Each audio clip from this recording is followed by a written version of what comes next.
Leon Kennedy is back, but with a whole new look. Resident Evil 9 is bringing Leon Kennedy back in the way we have never seen before.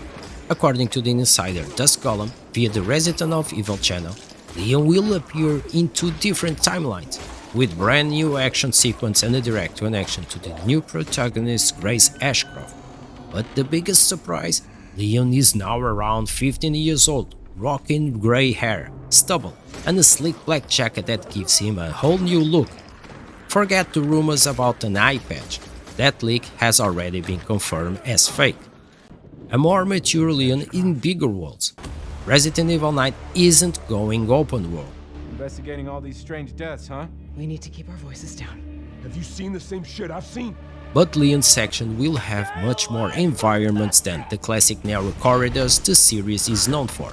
Grace's areas, meanwhile, will deliver a heavy focus on psychological horror, creating a strong contrast between the two characters. In at least one mission, Leon will even get to use a vehicle to move through the environment, something totally new for the franchise. Leon's gameplay will lean into action, but with a darker, more horror-focused atmosphere than Resident Evil 4 or Resident Evil 8. Something important. Two timelines, one story. The story itself is one of the game's biggest strengths. Instead of two separate campaigns, Resident Evil 9 blends two timelines into one connected narrative. Players will jump between 2020, controlling Leon in action-heavy sequence, and 2028, following Grace in a slower, more psychological horror-driven gameplay. This timeline gap also marked 30 years since Resident Evil 2, when Leo was just a rookie cop trapped in Raccoon City.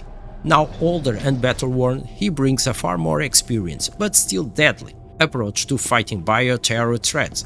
Grace, on the other hand, represents the franchise's future, with her section diving deep into emotion and psychological terror that recalls the series' roots.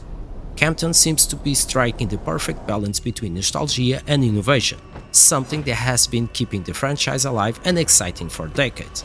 And speaking of nostalgia, I should say this, I have been a Resident Evil fan for as long as I can remember. In fact, Resident Evil 1 was the very first PlayStation 1 game I ever played. That experience hooked me for life, and that is why I'm so hyped for Resident Evil 9.